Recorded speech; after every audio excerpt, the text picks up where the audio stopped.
السلام علیکم، امید ہے آپ خیریت سے ہوں گے۔ آج میں آپ لوگوں کی خدمت میں قرآنی وظائف لے کر آیا ہوں۔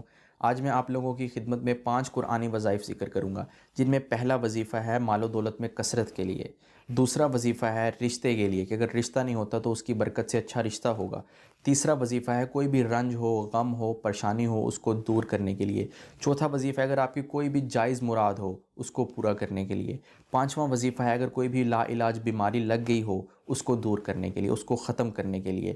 تو یہ میں 5 وظیفے جو ہیں یہ میں آپ کو قرآن کی آیات سے جو ہے یہ وظیفے آپ لوگوں کو بتاؤں گا، کیونکہ قرآن کی آیات میں جو اللہ تعالیٰ نے تاثیر رکھی ہے، اللہ تعالیٰ کے کلام میں جو تاثیر ہے وہ کسی اور الفاظ میں نہیں ہے، کسی اور کلام میں نہیں ہے۔ اسی وجہ سے میں قرآن کی آیات بطور وظیفہ آپ لوگوں کے لیے لے کر آیا ہوں، اور وہ سکرین پر بھی لکھی ہوئی نظر آئیں گی، اور ایک دفعہ میں بھی پڑھ دوں گا اور آپ کو آیت نمبر اور سورت بھی بتلا دوں گا تاکہ آپ لوگ اس کو بآسانی تلاش کر سکیں اور ہر قسم کی تلفظ کی غلطی سے محفوظ بھی رہ سکیں۔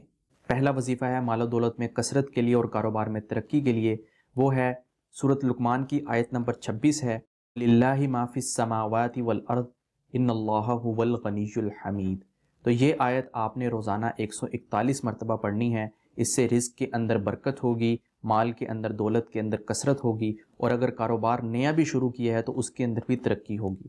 دوسرا وظیفہ ہے رشتے کے لیے، سورۃ قصص کی آیت نمبر 24 ہے، ربی انی لما انزلت الی من خیر فقیر۔ تو اس آیت کو ہر ماہ 11 دن 112 مرتبہ پڑھنا ہے، اور اس کے ساتھ سورۃ ضحیٰ 3 مرتبہ پڑھنی ہے۔ اسی طرح 3 مہینے یہ عمل جاری رکھنا ہے۔ لڑکا ہو یا لڑکی ہو، کسی کا بھی رشتہ ہو، خود کرنا ہے انہوں نے، اور اس سے یہ ہوگا کہ اگر رشتہ آتا ہے، ہو نہیں رہا یا ٹوٹ جاتا ہے یا پسند کا رشتہ نہیں آتا، کوئی بھی ایسا مسئلہ ہے تو وہ اس وظیفے کی برکت سے دور ہو جائے گا۔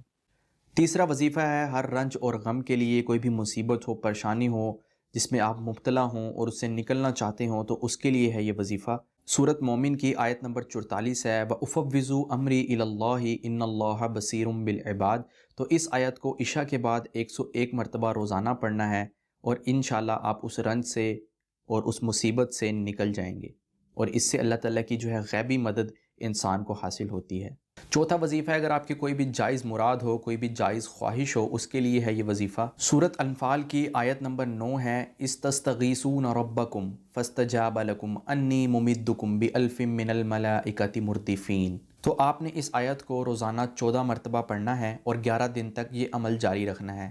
اس سے انشاءاللہ آپ کی جو بھی جائز خواہش ہوگی، جو بھی جائز مراد ہوگی، وہ انشاءاللہ پوری ہو جائے گی۔ ناجائز خواہش اور ناجائز مراد کے لیے یہ وظیفہ نہیں کیا جا سکتا، کیونکہ اس میں اللہ تعالیٰ کی مدد نازل نہیں ہوگی۔ پانچواں وظیفہ ہے کہ اگر کوئی بھی لا علاج بیماری لگ گئی ہو، کوئی بھی مہلک بیماری لگ گئی ہو، اس کو دور کرنے کے لیے، اس کو ختم کرنے کے لیے۔ سورۃ قمر کی آیت نمبر 10 ہے، فَدَعَا رَبَّهُ أَنِّي مَغْلُوبٌ فَانتَصِرْ۔ تو اس آیت کو آپ نے 313 مرتبہ پڑھنا ہے روزانہ، اور آسمان کی طرف منہ کر کے پھونک مارنی ہے، پھر اس کو پانی پر دم کر کے اس مریض کو پلانا ہے جس کو وہ بیماری لگی ہوئی ہو، اور یہ عمل 21 دن تک کرنا ہے آپ لوگوں نے، تو انشاءاللہ اس مریض کو اللہ تعالیٰ جو ہے وہ شفا نصیب فرمائیں گے۔ وظائف تو میں نے آپ لوگوں کے سامنے ذکر کر دیے، لیکن ایک بات ضرور یاد رکھیے کہ اگر ہم یہ وظائف تو کرتے رہیں لیکن ہم نماز نہ پڑھیں، رمضان کے روزے نہ رکھیں، یا کوئی بھی ایسے کام کریں جن سے اللہ تعالیٰ کی ذات ناراض ہوتی ہے، تو پھر ہمیں یہ وظیفے فائدہ نہیں دے سکتے، کیونکہ ہم نے سب سے پہلے وہ کام کرنے ہیں جن میں اللہ تعالیٰ کی رضا ہے، جو کام ہم پر فرض ہیں، جیسے کہ نماز ہے، رمضان کے روزے ہیں، حرام سے بچنا ہے۔ اسی طرح اگر کسی پر زکوٰۃ سالانہ فرض ہوتی ہے تو وہ زکوٰۃ دے۔ اس طرح کے جتنے بھی کام ہیں وہ ہمیں کرنے ہوں گے پہلے، تب جو ہے وظیفوں کی برکت سے جو مدد ہے اللہ تعالیٰ کی وہ ملتی ہے۔ تو اس چیز کا بھی آپ لوگ خیال رکھیں لازمی۔